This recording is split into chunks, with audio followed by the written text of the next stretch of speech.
Salve você que está comigo nesse curso. Eu quero repetir, dizer mais uma vez que para mim tem sido muito legal falar de direito para comunicadores. É uma grande oportunidade para a gente se aproximar junto desse mundo que é técnico, que é o mundo do direito e da justiça. Esses temas, eu já disse, são muito importantes, mas eles quase sempre são muito herméticos, muito fechados. Nessa aula eu vou falar da organização do nosso sistema de justiça. Vamos ver algumas das características que fazem da nossa justiça receber muitas críticas e vamos conhecer melhor como é que funciona essa máquina. Vamos lá?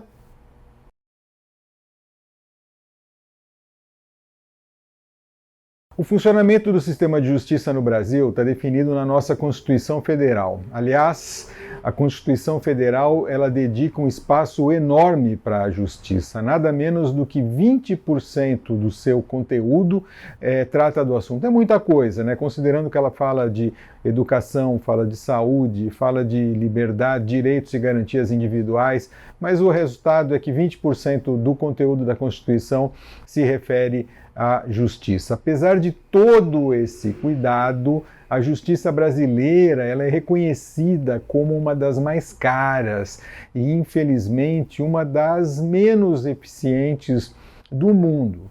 A gente pode dizer que o prazo médio de tramitação de um processo no Brasil é de pouco mais de 2 anos, considerando o período entre o ajuizamento e a baixa, que é quando o processo é encerrado definitivamente. É claro que essas são médias, muito em função dos juizados especiais, que, enfim, é um grande volume de ações, que processam um grande volume de ações, elas são realmente mais rápidas. A gente sabe que esses prazos variam muito, porque o sistema ele tem muitos níveis diferentes. Um processo no Brasil chega a durar 10, 20, 30, 40 anos.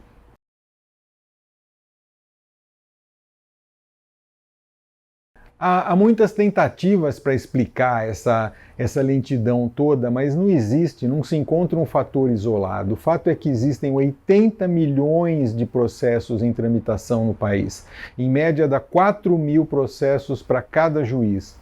Esses números deixam poucas esperanças porque a gente vai ter uma virada significativa nessa situação.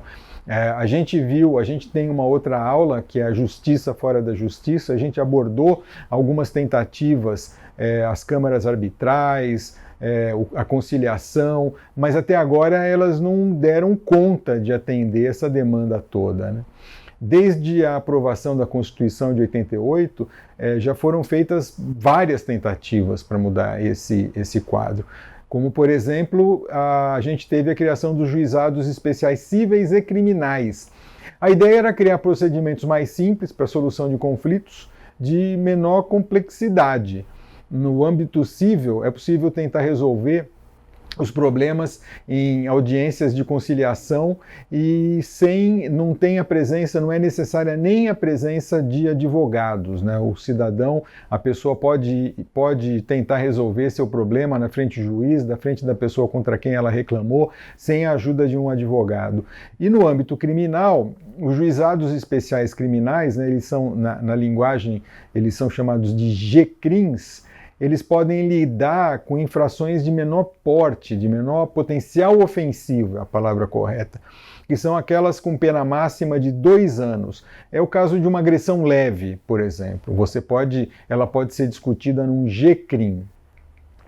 No começo dos anos 2000, a emenda constitucional da reforma do judiciário trouxe uma série de novos mecanismos da expectativa de virar esse jogo. Essa foi a emenda constitucional número 45. Um deles foi a criação de uma espécie de órgão de administração para a justiça, o CNJ, Conselho Nacional de Justiça. O CNJ passou a levantar e publicar dados de produtividade do judiciário. E isso foi muito importante para tentar identificar alguns gargalos.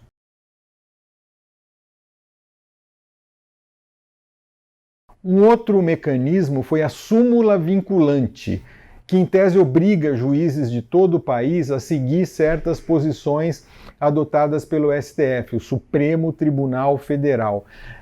Vale a pena a gente entender rapidamente o que são as súmulas vinculantes. Tecnicamente falando, são enunciados que resumem uma posição do STF sobre um determinado assunto. Uma vez que ela é aprovada pelos ministros do STF, ela passa a ser vinculante. Com isso, todos os juízes ficam obrigados a aplicar o entendimento que foi fixado. Mas acho que a gente vai entender melhor com um exemplo. A gente pode pegar aqui o caso da súmula vinculante número 56. A gente sabe que o sistema prisional no Brasil está longe de ser uma maravilha. E a falta de vagas é um problema terrível. Então pensa no caso de uma pessoa condenada a cumprir uma pena em regime semiaberto.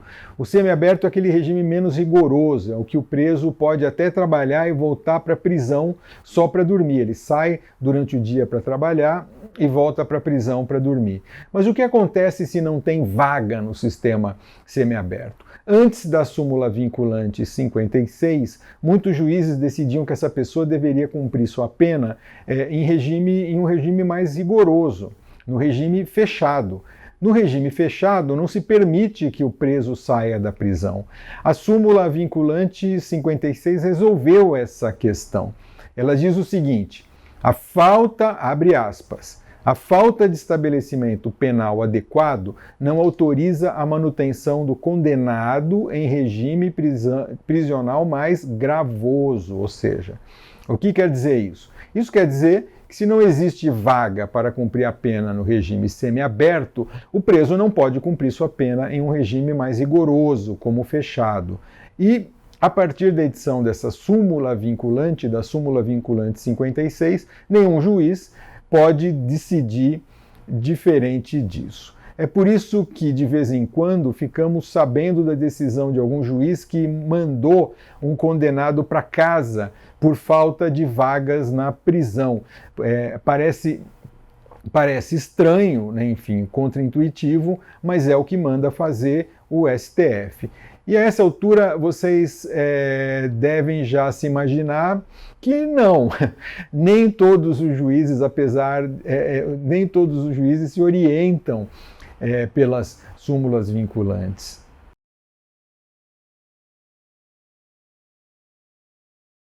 E é isso que nos faz pensar se o sistema de justiça é mesmo um sistema. O fato é que várias tentativas de reformas, algumas mais, outras menos abrangentes, elas não surtiram os efeitos desejados, né? Pelo menos não surtiram os efeitos na medida em que se esperava. Alguns críticos dizem que nós não temos propriamente um sistema de justiça, né? E o que é um sistema? Vamos pegar aqui uma definição de dicionário. O sistema é um conjunto de elementos interdependentes, interconectados, que trabalham juntos para atingir um objetivo ou finalidade específica, né? Um sistema é um conjunto de elementos interdependentes, interconectados, que trabalham juntos. Segundo essa definição, realmente é difícil ver a justiça como um sistema. Quando a gente tem milhares de juízes com muita autonomia para decidir segundo suas próprias convicções. Eles têm uma liberdade muito grande para definir segundo aquilo que entendem o correto, né? Inclusive contrariando súmulas vinculantes.